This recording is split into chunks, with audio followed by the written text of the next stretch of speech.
Welcome to the second of our videos looking at the ways in which Asterios Polyp defines its language.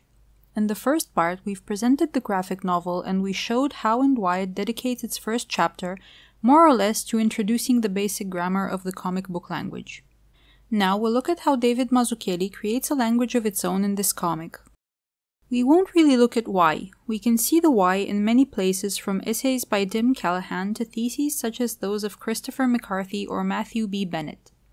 No, what I want to look at is how Asterios Polyp lets you understand it in depth even without a fancy-pants liberal art and philosophy degree, even if you haven't read the Odyssey or Plato's Symposium or Nietzsche's Birth of Tragedy.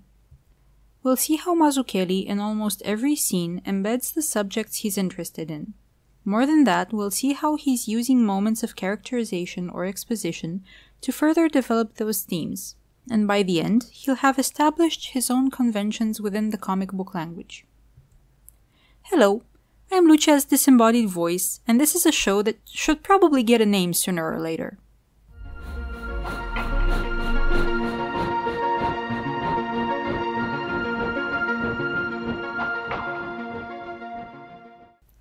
Let's look at this image, for example, because it synthesizes many elements of the grammar Mazzucchelli plays with during the course of this comic.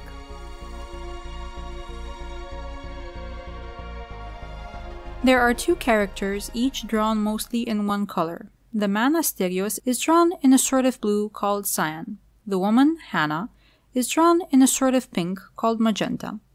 You don't actually need to know their names, nor that they are two of the three base colors used in the printing process together with yellow. No, what you actually need to know is that they mix into the indigo color that's used as a neutral base for the majority of sequences in the book. Which is to say that the use of color is different than that of, say, McCloud's The Sculptor, which simply uses black ink to define the shapes, then a Pantone blue to shade them.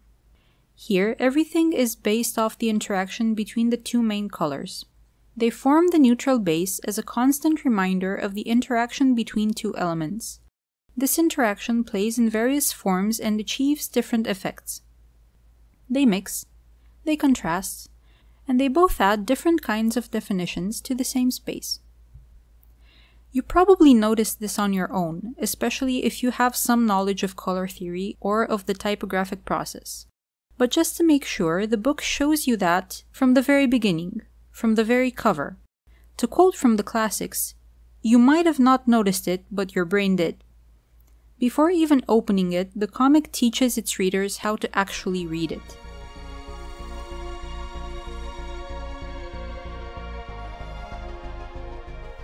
Let's get back to that earlier image. Now we might notice that the two colors are used in different ways. The cyan lines are of a constant thickness and they're describing precise, clean, technical contours. The magenta ones are short and come in dense accumulations. So what's going on? I'll let Asterios explain. There are two ways you can approach design, through line or through form. What might at first seem just as an offhand criticism made by Asterios to one of his students is at the same time the explanation of an important element of the visual language. There's line, and there's form. At moments like these, he's showing the design of his characters, the blueprints for them.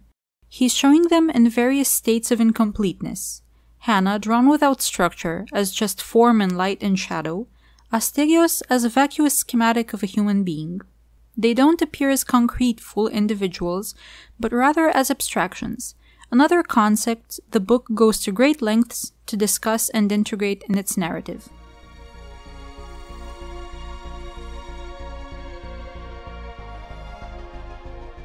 If you start to notice some repetition, that's the point. Looking at this panel some more, we might also get a feel for these characters. The colors chosen for each of them, their specific rendering techniques, they all evoke something different from one another. We get them. This has its roots in what is probably the most often reinforced theme of the comic, modernism. A finely integrated one since Asterios is a modernist architect, which gives the narrative ample opportunities to expand on different modernist notions. One of these is in the modernist principle of form following function. Again, Asterios himself explains. Anything that is not functional is merely decorative. What an object is for should dictate how it looks, and the comic takes it to heart. Not by always being drawn in a purely functional style, but by embracing styles and making a point to turn each flourish into a means of communication. If you want, it's a reversion of the usual approach. Let's not abandon flourishes, rather let's make them functional. Even the ways in which the character's speech is rendered is different, used to represent their personality.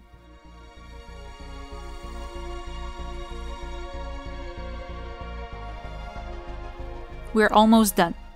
Again, in this image there are 2 colors, 2 ways of rendering, 2 characters, but each pair is a non-overlapping half of a whole or an opposite of the other, cyan and magenta, shape and form, lover and lover. And the comic is interested in a specific dichotomy. It even tells us which, the Apollonian principle opposed to the Dionysian. More than that, specific expression of those principles, that presented by Nietzsche. As I said at the beginning, being intimate with Nietzsche's Birth of Tragedy is not necessary, and even a bit distracting, frankly, because as he does with the comic book language and with modernism and with basically everything else, he does with Nietzsche's aesthetic principles. He reappropriates them, reshapes them, and mixes them with other examples of similar dichotomies such as Hermann Hesse's Narcissus and Goldman's or Italo Calvino's The Cloven Viscount. So he uses the idea of the Dionysiac to express a sort of excessive, frivolous, devouring personality, while the Apollinic is detached, cold, principled to a fault, and arrogant. Both of them in excess are a problem.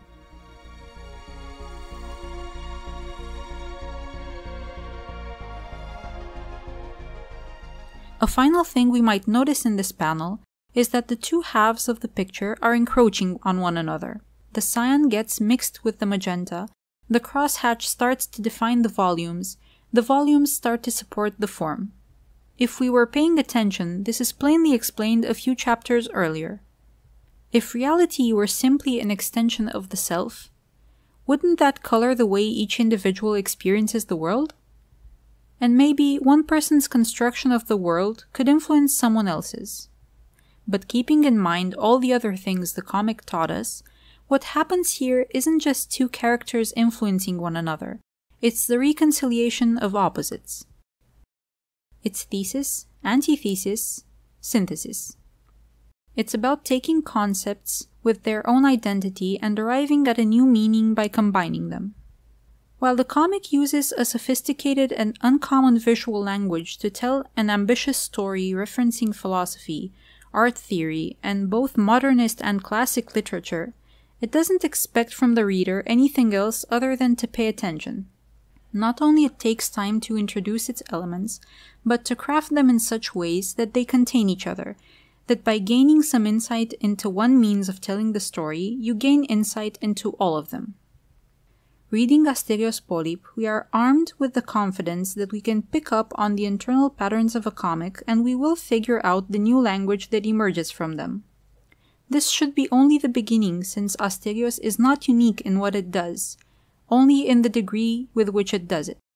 That's why I don't think all comics should be like Asterios Polyp. I don't really think Asterios Polyp should be like Asterios Polyp, or at least as much as Asterios Polyp. It's too didactic, too explicit, too tutorializing. But it shows that while rules are important in art, the most important ones are those created inside a work. Asterios Polyp is very good at encoding information and giving its readers the tools to decode it, showing us not only how satisfying the act of decoding can be, but being able to pack much more than if you would have otherwise relied on more general narrative means. It might not be as challenging or as subtle or as insightful about its themes as some readers would like, as I would like, but as an exposition of the flexibility of the comic book language and as a tool for making readers aware of it, it remains an accomplished and even singular work. Hello, Alin here. I want to jump in really quick to thank you for watching and to encourage you to share this with your friends if you liked it. It would mean and it would help a lot. And if you really liked it, I also want to mention that this show has a Patreon. You would also be supporting a Romanian podcast about comics. Comics is already a pretty niche thing, and what we're doing has an even more narrow appeal to it, but hopefully it's still valuable. Now, closing in, I want to thank the people already pitching in more than $5, Laurențiu Butuc and a mysterious benefactor. I mean, not mysterious, I know who they are, but the person says they want to remain anonymous, so there's that. Well, at the moment that's about it. See ya!